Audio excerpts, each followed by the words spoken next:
দীর্ঘ ১০ দিন অপেক্ষা করার পর টাইগার মুরগির ডিমগুলো হাতে পেলাম। আমি গত ১০ দিন আগে ফেনীর এক ভাইয়ের কাছ থেকে টাইগার মুরগির ডিম অর্ডার করছিলাম। ১০ দিন পরে পাঠাইছে সে। আমি জুম্মার নামাজ পড়তে আসছি, তখন ডেলিভারি ম্যান আমারে কল দিয়ে যে বলে, ভাই আপনার একটা পার্সেল আছে, পার্সেলটা রিসিভ করেন। আসসালামু আলাইকুম। আমি গত ১০ দিন আগে ফেনীর একটা বড় ভাইয়ের কাছ থেকে ৩০টা টাইগার মুরগির ডিম অর্ডার করছিলাম।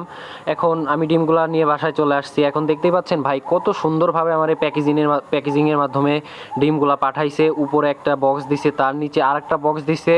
বক্সের ভিতরে দেখেন সুন্দর মতো কাঠের গুঁড়ি দিছে। কাঠের গুঁড়ির ভিতরে ডিমগুলোকে সুন্দর মতো দিয়ে দিছে।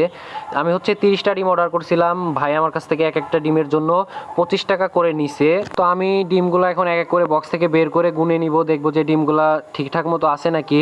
কারণ 25 টাকা এক একটা পিস ডিম পড়ছে, তার উপর আবার ডেলিভারি চার্জ আছে। এখানে আমার প্রায় অনেকগুলো টাকাই খরচ হয়ে গেছে। এখানে আমি সবগুলো ডিম বের করে নিছি। একটা ডিম শুধুমাত্র ভাঙা বের হয়েছে, আর আল্লাহর মতে সবগুলা ডিম ঠিকঠাকই ছিল। ও এখানে আমার 30টা ডিম অর্ডার করছিলাম, একটা ডিম ভাঙা বের হয়েছে, আর 29টা ডিম ঠিকই ছিল। এখানে দেখতেই পাচ্ছেন যে টাইগার মুরগির ডিমগুলো সাইজে কত বড়। ডিমের সাইজ দেখে আপনারা সবাই একটু মাশাআল্লাহ বললেন। আর আমি যে ভাইয়ের কাছ থেকে ডিমগুলো অর্ডার করছি, সেই ভাই বেছে বেছে আমার ভালো বড় সাইজের ডিমগুলো দেওয়ার চেষ্টা করছে। আর এই ডিমগুলো আপনার এমনি দেশি মুরগির ডিম থেকে সাইজে অনেক বড় হয়। এখানে আমি ডিমগুলোকে সুন্দর মতো মার্ক করে নিচ্ছি। আপনারা চাইলে মার্ক করেও নিতে পারেন, নাও পারেন। মার্ক করে নিলে আপনার বাচ্চা ফোটার পসিবিলিটিটা বেশি থাকে। এখানে হ্যাসিং রেটটা সুন্দর ভালো পাওয়া যায়। এখানে আমার ডিমগুলো সব মার্ক করা হয়ে গেছে। এখন আমি আমার ইনকিউবেটর মেশিনে নিয়ে যাব। আমি এখানে 2 ঘন্টা আগে আমার ইনকিউবেটর মেশিনটা চালু করে রাখছি, যাতে ভিতরের লাল লাইটের তাপে মেশিনটা আর কি গরম হয়ে থাকে। আপনারাও চেষ্টা করবেন ইনকিউবেটর মেশিনে ডিম দেওয়ার 2 থেকে 3 ঘন্টা আগে মেশিনটা চালু করে দিতে, যাতে ভিতরে আপনার একটু গরম হয়ে থাকে। গরম না হয়ে থাকলে আপনার ডিমগুলো আপনার হিটে আসতে সময় লাগবে। তখন দেখা যাচ্ছে আপনার বাচ্চা ফুটতে একদিন সময় বেশি লাগবে। এই জন্য আমি ইনকিউবেটর মেশিন 2 ঘন্টা আগে চালু করে রেখেছিলাম। এখানে আমি সুন্দর মতো ডিমগুলোকে দিয়ে দিব। আমার যেহেতু অটো ইনকিউবেটর না, তো আমার এখানে প্রায় 100টার মতো ডিম দেওয়া যায়। আমি উপরে 20টা ডিম দিয়ে দিব, আর নিচে 10টা ডিম দিয়ে দিব। যেহেতু আমার মেশিনটা ম্যানুয়াল, অটো ইনকিউবেটর না, সেহেতু আমার একটু কষ্ট করতেই হবে। এখানে আমি সুন্দর মতো নিচে আপনার দরজাটা খুলে সুন্দর মতো ডিমগুলোকে রেখে দিব।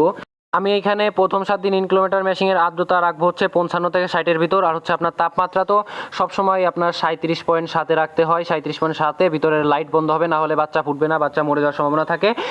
আমার ডিমগুলো যেহেতু ইনকিউবেটর মেশিনে দেওয়া শেষ, এখন আমি মেশিনটা বন্ধ করে দিব। এখানে দেখতেই পাচ্ছেন কত সুন্দরভাবে দেখা যাচ্ছে ডিমগুলো। আর আমি ওই সাইডে লাইটের নিচে ছোট্ট একটি পাত্রে পানি দিয়ে দিচ্ছি, যাতে ভিতরে আর্দ্রতাটা সবসময় ঠিকঠাক বা নিয়ন্ত্রণে থাকে। আর আপনার ভিতরে একটা 60 ওয়াটের বাল্ব দিচ্ছি, আর একটা এসি ফ্যান আছে, আর অটো বোর্ডার আছে। এখানে আমি ডিমগুলো দেওয়া শেষ যেহেতু, তো আমি উপরে ঢাকনাটা বন্ধ করে দিব।